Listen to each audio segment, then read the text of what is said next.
Good morning! Nakatingin siya sa akin, ha? Bakit masama ang pakiramdam? Dahil mainit.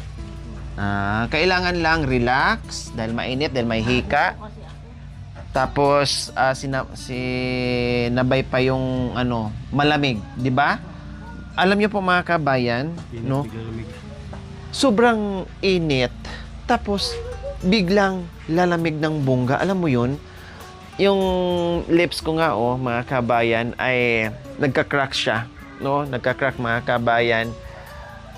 Ang init, katulad nito, ang init, mga kabayan, pero pag bandang maagang-maaga, mga kabayan, super lamig din.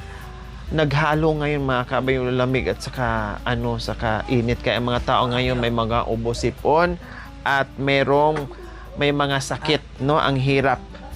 Hi, good morning. Good morning. Ano nga itong pangalan niya? Prince Jerome. Si Prince Jerome and si Jake Jerome. Jake Jerome? Prince Jerome po sa kanil. Jake. Jake lang. Wala nang karugtong. Palayaw niya po, Rodi po. Rodi. Ginulo-gulo mo sila, no? Palayaw lang po pangalan. Kasi yung Oo nga. Kasi umalis siya kasi yung pinandam po ng mother ko yung balayaw niya. Naguluhan. Pati teacher maguguluhan yan.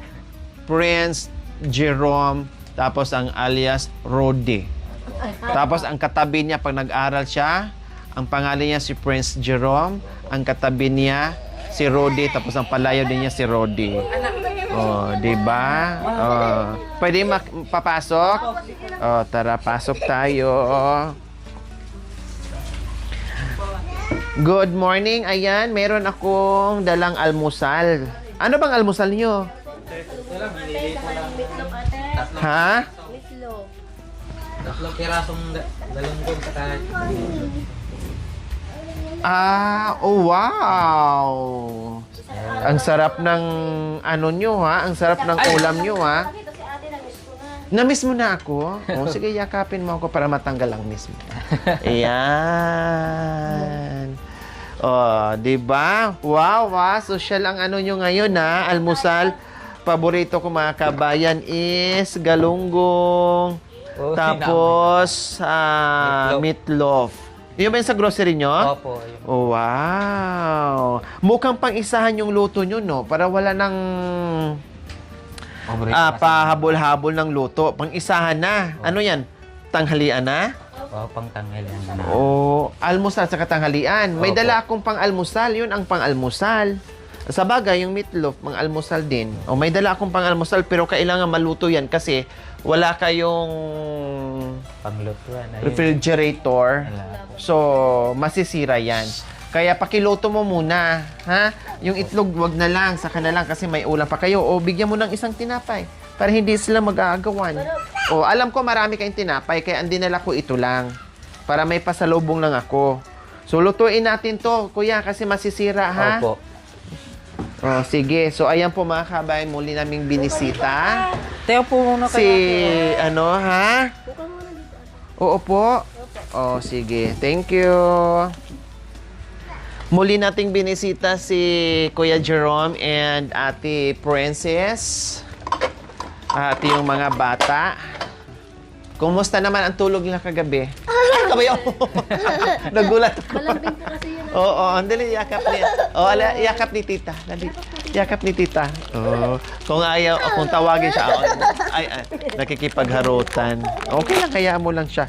Nakikipagharutan, mga kabayan. Mainam yung ganyan lang. Kasi minsan madatnan ko dito, umiiyak siya.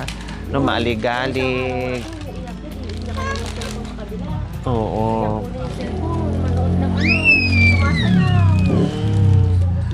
Tinan mo, lumalapit siya sa akin. Pero minsan pag tawagin mo, ayaw.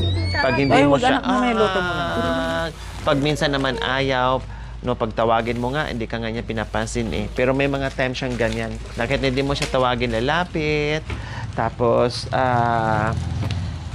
ihahag ka niya. So, ganun lang ang mga attitude. Kaya nga, yung pag-aalaga sa magulang, kailangan mahaba yung pasensya at pagmamahal niya. Kaya ayun. Yan, lutuin mo yan, Kuya Jerome. So, ayan, magluto mo na sa Kuya Jerome. Kasi nga, si Ate Princess, hindi rin gaano makakilos pag sinumpong ng hika, no, lalo na ngayon na, Diyos ko, isang oras, malamig na malamig yung panahon. Opo, malamig. Then, Kagabi, after 1 malamig. hour, malamig na naman. Ay, mainit na naman yung panahon. Ay, Diyos ko, hindi mo alam mga kabayan kung saan ka. Diba, grabe. Naglalaro na talaga ang panahon ng mga kabayan. Biglang iinit, biglang lalamig. Pag mahina resistensya, magkasakit talaga. Kaya ang team, meron din umusipon sila, mayroon din. Halos lahat naman ngayon, mga tao. So, ayan. Lulutuin yung hotdog mga kabayan. Kasi alam naman natin mga bata mahilig sa hotdog. No? Luto ng almusal si Kuya Jim. Doon ba? Mausok balik. Okay lang, no problem. Sanay ako sa bundok. Okay lang. Kasi hindi naman niya alam yan. Oh, tinan mo, inaano niya ako. Nilalambing ka niya. Inaano niya. Yung tiyan ni tita, lalabas yung baby niya. Diba? Tinan mo, buti nga ngayon umano siya eh. Lalabas yung baby niyang utot. Buti nga lumapit siya ngayon sa akin eh, no? Oh, Samantala nung halika, ayaw niya. Tapos pag gusto niya. Siguro nga kanina pumunta dito, gusto niya sumama. Talaga. Gusto niya sumama sa sasakyan. Upo ka ng mayos para hindi ka mangamit. Mabigat lang, te. Mabigat. Mabigat lang. Kasi siyempre malaki na. Kasi 5 years old na. 5 years old ba? Tama ko. 5 years old. Oh, wow. Ay, Sarap April ulam, ano? Huwag anak ka. Wow, malapit na. Bakit? Ha? Wala akong pabilingan doon sa kanya. Magpapansit tayo sa birthday niya. Kailan ikaw magluto, ha? No problem. Gusto mo, mamaya natin magpansit. 25 na lang yun. Pwede naman i-advance natin. Ha? Malayo. Good, yung cake niya, lagyan natin ng April 25. Ha? Sa 25, nasa Amerika na ako noon. Oo. Totoo, te? Gusto mo sumama? Hindi. Sige, titinan natin. Basta kaya, no problem. April 25, no problem. Basta kaya. Yung ate ko nga pumunta dito. Talaga.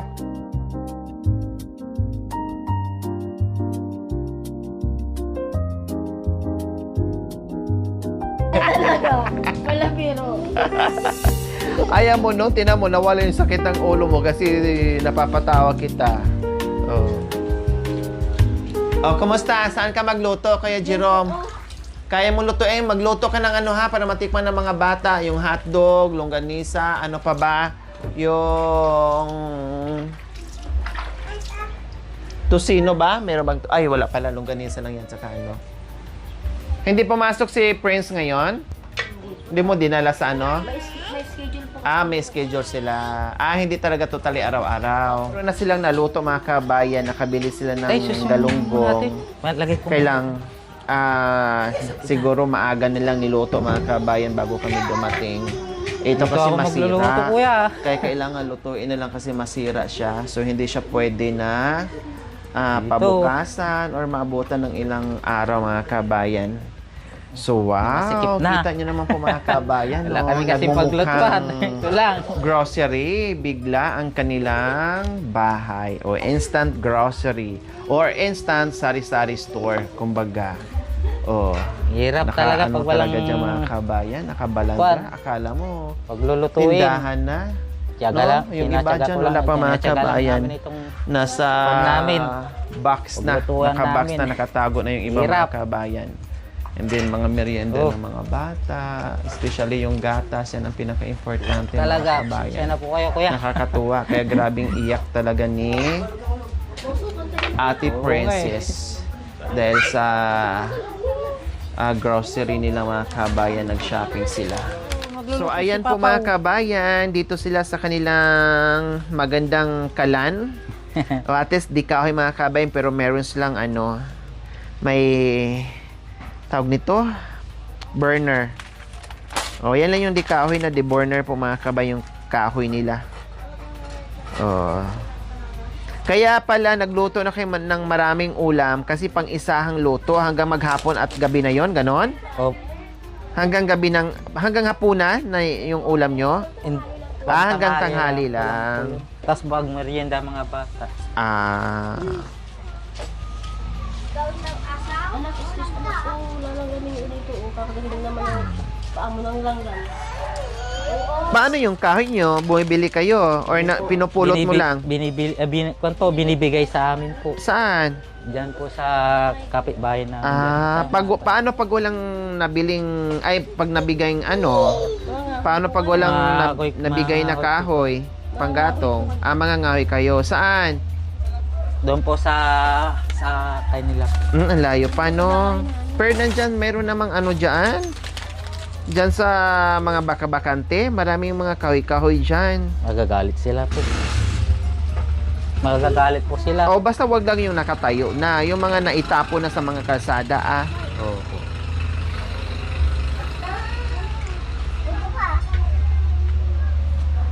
Ay, thank you po kuya.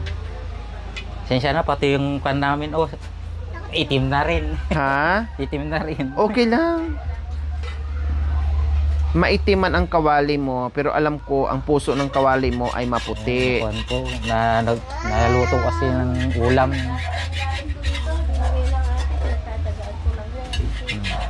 Okay lang. Mabibili yan ni Kuya Jerome balang araw. Kung ano yung mga gamit na wala dyan, mabibili ni Kuya Jerome ng unti-unti yan kasi magkakaroon na kayo ng motor at makabiyahe na, maayos-ayos na yung kita. Kaya lahat ay kaya nyo nang bilhin. Pasok ka doon, anak. Unti-unti. Inaaway din niya. Dan, huwag anak ka, adi! Sinusumpo na naman kasi yung iPhone niya. Pag ano pala, pag ano pala pag magsumpong siya. Huwag ka, baby. Hindi naman siya galit, parang ano lang niya, nilalaro niya. Masakit kasi yung sundo. Oo. Kumbaga, laro niya, lambing niya, pero nasasaktan yung isa. Oo, ganon. Pero hindi naman niya intensyon.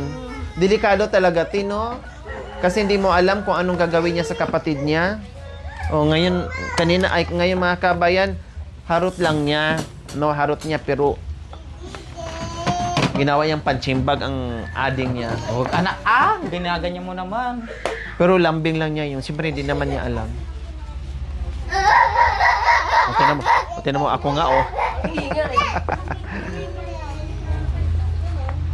Aba, ang sarap na ng almusal mo, Ha, Jake?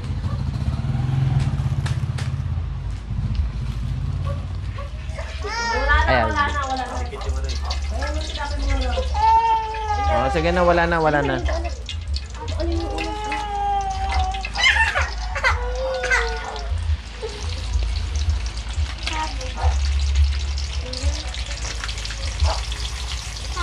Mangasim kasi siya kapag hindi lutuin ni Kuya Jerome. Kasi lalo na ngayon mainit.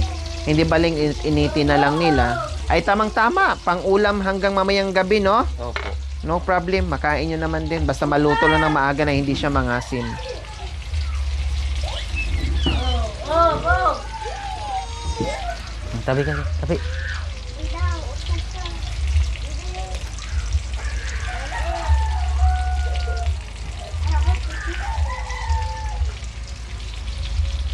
Yung nilagay kong mantika.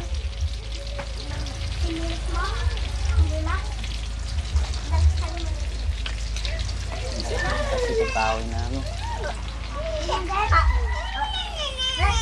Doon ka. Baka may gusto. Ano bang gusto niya? Ayaw niya kumusok. Baka mahulog, ha?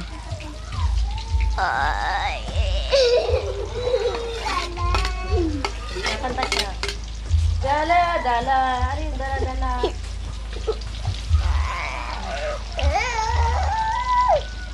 Sampay natin hahawak ng TV yan. Hindi naman niya kasi. Gano'n niya, Papa niya, ginaganyan niya. Kuya. Kikisin niya pa, Marot kasi. Malambing. Okay nga yung ganyan lang na hindi niya mag-iiyak siya. Hindi naman siya naninira ng gamit. Yung iba, nagbabasag ng gamit, naninira. Kaya nga natanong kita So, buti nga mga kabayan, kung hyper siya, ganyan lang yung ginagawa niya, masaya siya. No, ako nga, ginagawa din yung panchimbag mga kabayan. Ang kawawa itong kapatid niya. Oo. Ginawa yung itong ano niya, yung itong kapatid niya, ginagawa niyang ano. Ay, Manny Pacquiao. Ganyan siya. Pero hindi naman niya alam yun, nakakasakit siya. Basta ang alam niya, hinaharot lang niya. Kaya natanong ko kung paano pag may sumpong si Prince, nagwawala ba? Nananakit ba siya? Or yung nagbabasag ng gamit? Pero hindi naman daw. Naitanong ko lang mga kabayan kasi yung mga gamit nila. Naitanong ko lang kasi yung mga gamit ng mga kabayan.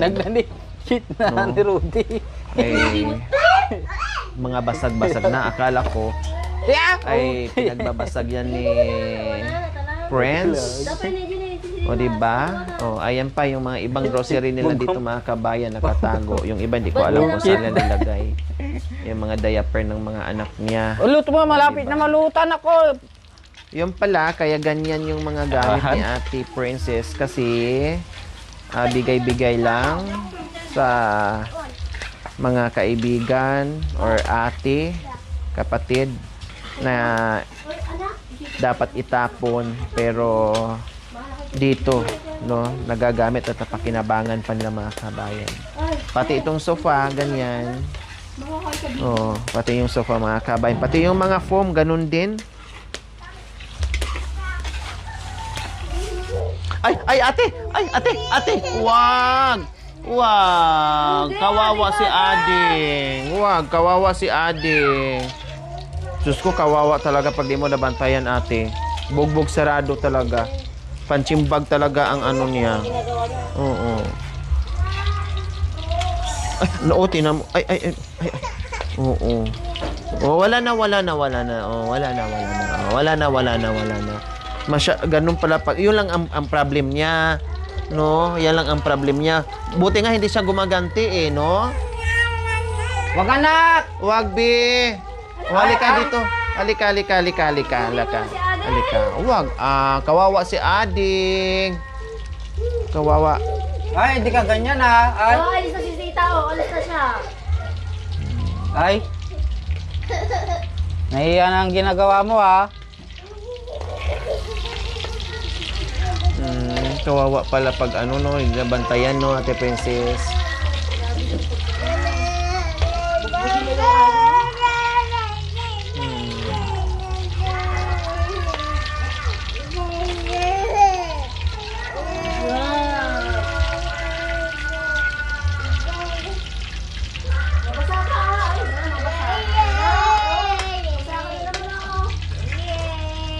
Baka nainitan, gustong maligo. Kukunin ko muna yung sayang yung mantika. Wow! Ang galing pala magluto ni Kuya Jerome.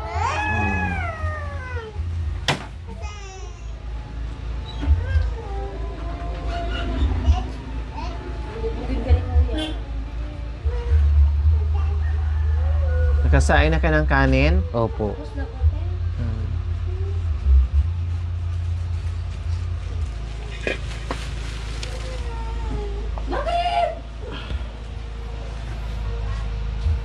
Kape mo? Hindi po, mantika lang. Ay, karag ko. Magkape ka. Ayun anak ko, may pagkain anak ko. Kain na kayo. Ano ba tong kalendaryo mo? Kain na kayo. Kaya lang sa akin. Sige, okay lang. Ay, saan ka? Ay, Juan, yung ilaw pa. So, ganyan si Kuya Jerome sipag.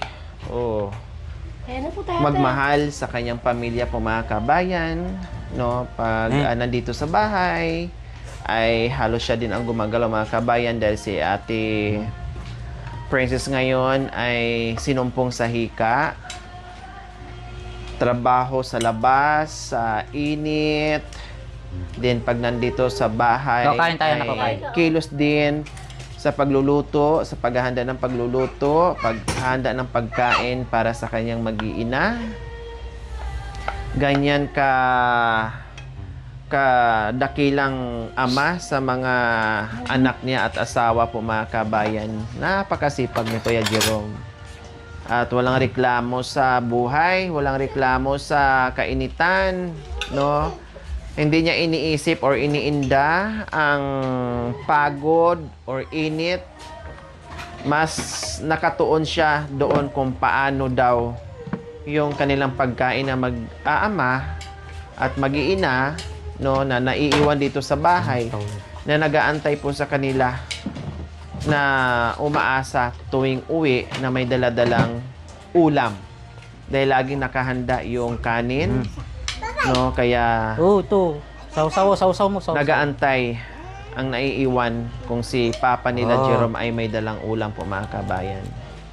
Kahit nga may sakit nga daw o masama ang pakiramdam ni Kuya Jerome, ay kailangan niyang lumabas, no? Oh wow, napansin ko yung grocery nandito rin pala sa loob.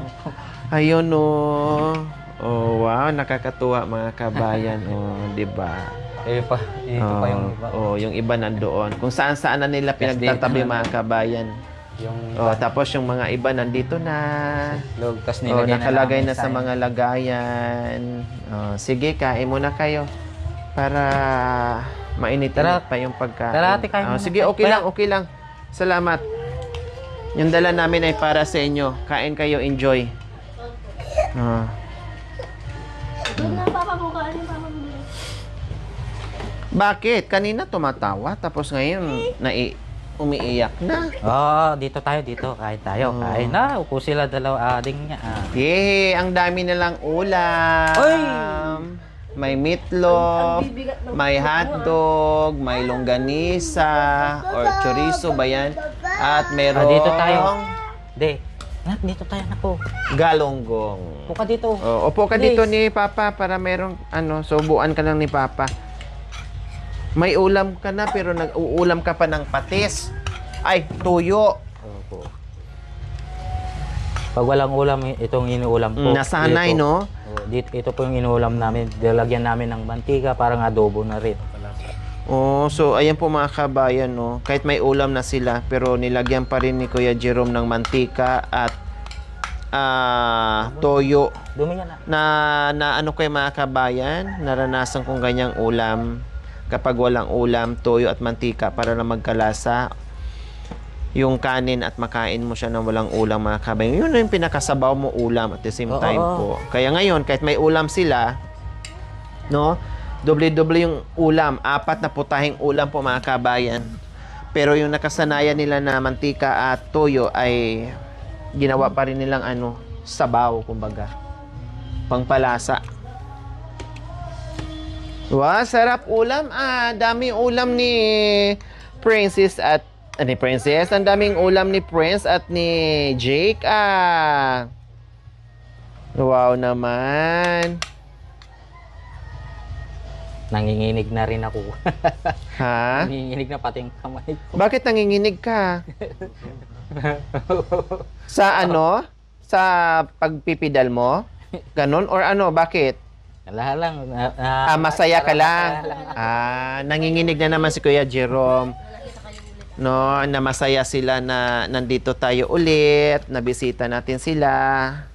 No, nanginginig si Kuya Jerome. Ganyan, kumbaga na-excite lang, masaya lang, no, natuwa lang dahil meron na namang bisita. Sabi niya pa kahapon natin, sabi niya, gusto ko na masakit yung motor ko. Oy, talaga, malapit na. Ilang araw na lang, may inaayos lang. Yek! Kailan kaya pupunta dito si ate? Sabi niya sa akin. Ayaw mo? Basta, mag-aantay lang ng ilang araw, ha? Mag-aantay lang. Darating at darating yon. Kasi noong nakaraan, nasa langit pa. Oo, ngayon binaba ni San Pedro. Kukunin ko na lang, sunduin ko na lang. Siyempre, ang biyahe, malayo. Tawid pa tayo ng ng ilog. Tapos may sapa pa, may dagat pa. Kaya, oo, antay-antay lang. Pinapakain ko, nagdididi na naman. Sabi na, tatapos kasi sila kumain eh. No, okay lang. At least matikman nila. Kayo ang kumain, magpakabusog kayo. Wag kang baka kinakabahan ka na naman. Hindi po. Saya lang, masaya ka lang. Oh, no problem. Masaya din kami na nakikita kayong masaya.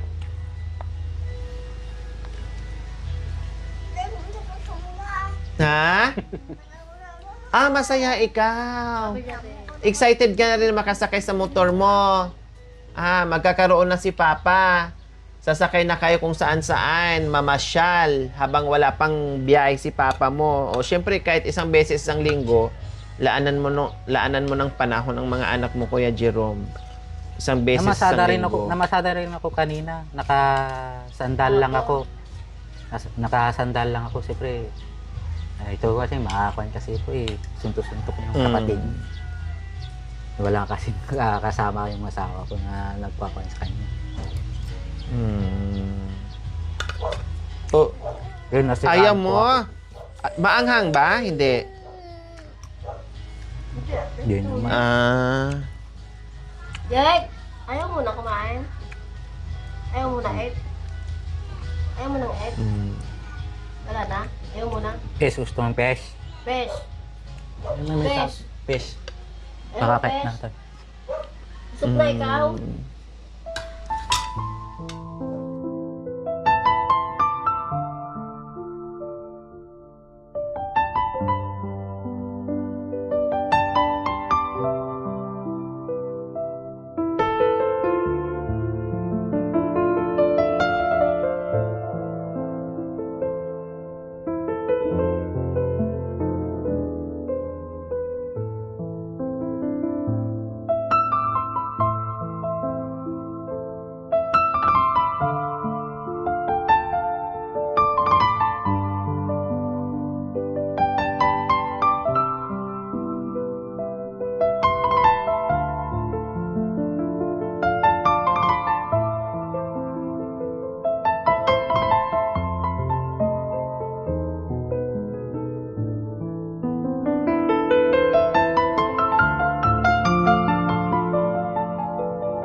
Thank you for watching.